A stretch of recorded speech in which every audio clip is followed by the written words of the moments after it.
Il était une fois, dans une vallée reculée entourée de montagnes imposantes, un humble fermier nommé Lucien. Lucien était un homme de la terre, né dans la pauvreté, et ayant grandi en travaillant dur sous le soleil brûlant et la pluie battante. Sa vie était marquée par des jours de labeur sans fin et des nuits où il s'endormait épuisé sur un lit de paille. Malgré ses efforts incessants, il ne parvenait qu'à subsister, vivant de récoltes maigres et de l'espoir que les saisons futures seraient plus clémentes. Lucien avait 5 femmes, une coutume dans cette région isolée où la communauté estimait qu'un homme avec plusieurs femmes pouvait mieux subvenir aux besoins de sa famille. Ses épouses étaient ses compagnes fidèles, travaillant à ses côtés dans les champs et veillant sur leurs 2 enfants, Louis et Jeanne, avec une tendresse sans bornes. Malgré les difficultés, Lucien était connu pour sa mentalité positive et sa sagesse. Il croyait fermement que chaque obstacle était une opportunité déguisée et que chaque épreuve portait en elle les graines de la réussite. Cette conviction le poussait à persévérer là où d'autres auraient abandonné. Ses voisins le considéraient avec respect, voyant en lui un exemple de résilience et de détermination. Un jour, alors que Lucien labourait son champ rocailleux, il fit une découverte inattendue.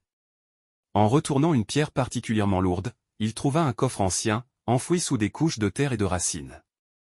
Le coffre contenait des parchemins anciens et des bijoux ornés de pierres précieuses. C'était un trésor caché, laissé là par des ancêtres oubliés depuis longtemps. Lucien, conscient de la valeur de sa trouvaille, décida de ne pas la gaspiller. Il vendit une partie des bijoux et investit l'argent dans des semences de meilleure qualité, des outils modernes et des animaux robustes. Avec son nouvel équipement et sa sagesse naturelle, Lucien transforma sa petite ferme en une exploitation prospère.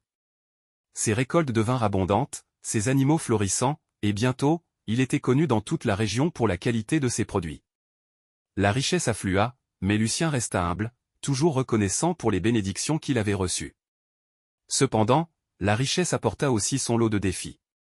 Les relations au sein de sa famille commencèrent à se détériorer. Ses femmes, autrefois unies dans la pauvreté, se disputaient maintenant pour l'attention et les ressources. Ses enfants, autrefois inséparables, devinrent distants, chacun cherchant à s'affirmer dans cette nouvelle vie de luxe. Lucien, peiné par ces divisions, tenta de maintenir l'harmonie en partageant équitablement sa fortune et en passant du temps avec chacun. Mais le cœur de l'homme est complexe, et les cicatrices laissées par les conflits sont difficiles à guérir.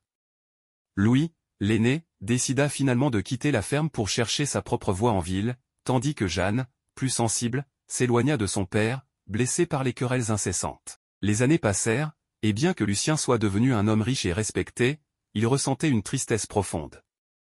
Sa richesse matérielle n'avait pas pu compenser la perte de l'unité familiale.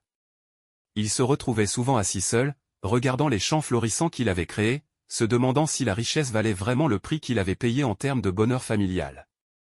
Lucien continua à travailler la terre, trouvant une certaine consolation dans le rythme apaisant de la nature. Il consacra ses dernières années à des œuvres de charité, aidant les autres fermiers et soutenant la communauté. Il espérait que son exemple montrerait que la vraie richesse réside dans les relations humaines et non dans les possessions matérielles. Merci infiniment et surtout likez, partagez, commentez et pour finir abonnez-vous au maximum possible.